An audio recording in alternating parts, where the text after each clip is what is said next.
I'm Sergeant Major from the United States Army. Is there a problem, officer? I don't care what you claim to be. Turn around. I can provide my military ID. This can be verified through... Don't tell me how to do my job. I have classified materials in my vehicle. This can cause a security incident, officer. I don't care. Last warning, get on the ground. On the evening of December 3rd, Handy 4, Fayetteville, North Carolina, looked no different from any other American city winding down after a long workday. Traffic flowed steadily along Highway 401. Gas stations glowed under harsh fluorescent lights. People filled their tanks, checked their phones, and prepared to go home. At exactly 7:15 p.m., a black pickup truck pulled into one of those gas stations. The man driving it stepped out wearing a full United States Army combat uniform. He was not trying to make a statement. He was not seeking attention. He had simply come from work. Sergeant Major Jack Benson was 42 years old and had spent 19 years serving in the U.S. Army. The last 7 of those years were inside Delta Force, the Army's most elite and secretive counterterrorism unit. His career did not exist in public records. His missions were never reported. Even his closest neighbors knew almost nothing about what he actually did. That morning, Benson had attended a classified briefing at Joint Special Operations Command headquarters at Fort Bragg. The topics discussed were so sensitive they would never appear in any official transcript. When the briefing ended, Benson stayed in uniform because he had one simple goal left for the day: to get home and surprise his daughter on her 8th birthday. He had missed her last 2 birthdays due to deployment. This time, he promised he would be there. The gas station was a routine stop. Pump 6, fuel nozzle in hand. Nothing remarkable. 30 seconds later, a Fayetteville Police Department patrol car pulled in behind him and blocked his vehicle. Officer Charles Easton had been on duty for 6 hours. At 47 years old, he was a 15-year veteran of the department. On paper, his record looked acceptable, but internally, Easton was known as a problem officer. He had been passed over for promotion twice in less than 2 years.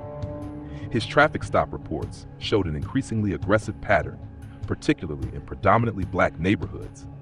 Internal Affairs had begun quietly reviewing his conduct, but nothing had yet been done. When Easton saw a black man in full military combat uniform, something triggered. Instead of observing, instead of verifying, instead of following procedure, he decided to confront. Easton exited his patrol car with his hand already resting near his service weapon. Step away from the vehicle. Benson turned calmly, hands visible, posture relaxed but alert. Nearly 2 decades of military training had conditioned him to read danger instantly. "Officer," he said evenly, "I'm Sergeant Major Jack Benson, United States Army Special Operations Command. Is there a problem?" Easton didn't acknowledge the rank, didn't ask for identification. "I don't care what you claim to be," he replied. "Get on the ground." That single word claim changed everything. Benson immediately recognized the tone. This was no longer a routine encounter. This was an officer who had already decided what he was looking at, and no amount of evidence would change his mind. Calmly, professionally, Benson offered solutions. He could show his military ID, his common access card, his driver's license. He could provide contact information for his commanding officer at Fort Bragg. His credentials could be verified through Department of Defense databases in minutes. Easton rejected every option. These could be fake. Anyone can buy that uniform online. Don't tell me how to do my job. Around them, the gas station fell silent. Alexa Lane, a nurse finishing a 12-hour shift, stopped pumping gas at a nearby pump. Something about the officer's voice unsettled her. She opened her phone camera, but hesitated. At another pump stood River Adams, a retired Marine. His instincts screamed that this situation was spiraling out of control. He recognized the uniform instantly, the insignia, the placement, the wear. This was no imposter. Inside the convenience store, the clerk watched through the glass and quietly pressed the silent alarm. Benson tried one final time. "Officer, I have classified materials in my vehicle related to my current assignment. You are creating a federal security incident. I'm asking you to verify my credentials through proper channels." Easton stepped closer, his face inches away. "Turn around, hands behind your back. Last warning." Benson weighed his options. Resistance would escalate. Compliance might diffuse. His training told him one thing: Survive first, seek justice later. I'm complying, he said, announcing each movement as he turned around and placed his hands behind his back. The handcuffs snapped shut. They were painfully tight. Not accidental, deliberate. Benson felt circulation begin to cut off in his wrists. He had been restrained during combat training, survival exercises, and simulated captures. This felt different. This was punishment disguised as procedure. Officer, Benson said calmly, these cuffs are too tight. I'm fully compliant. Shut your mouth, Easton snapped. Alexa Lane pressed record. The timestamp read 7:21 p.m. 3 minutes had passed since first contact.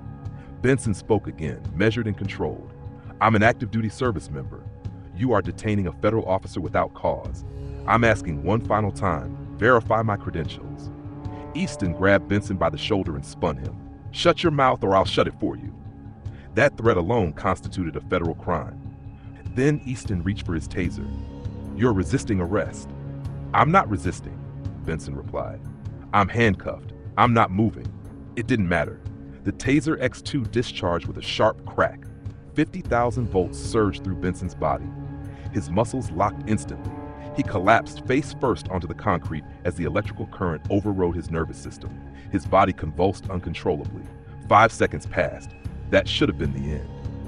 Easton pulled the trigger again. Another 5 seconds. Another surge of electricity.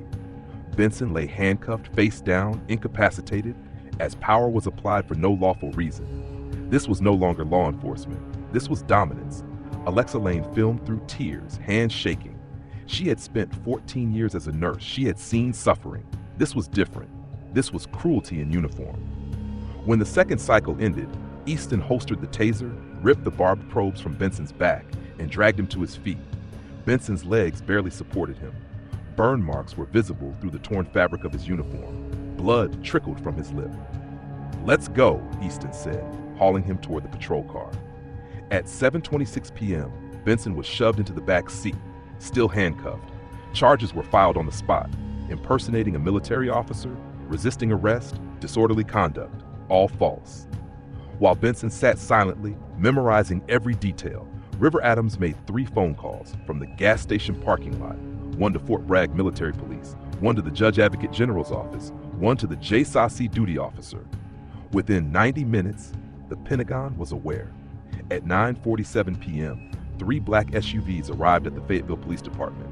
Inside them were senior JAG officers, Department of Defense investigators, and a Pentagon liaison. Their presence was calm, precise, and devastating. The message to the police chief was clear: release Sergeant Major Jack Benson immediately. Drop all charges, or federal action begins tonight. Evidence was placed on the table: military records, security clearance documents, photographs of taser injuries, body cam footage, and civilian video already spreading online. The chief understood instantly. This was not damage control. This was collapse. Within 72 hours, the video had reached 43 million views. National outrage followed. News networks covered the story nonstop. But something more powerful happened. Victims came forward. Traffic stops without cause, illegal searches, threats, excessive force, all pointing to the same officer. Statistical analysis confirmed it. The disparity was mathematically impossible without intentional targeting.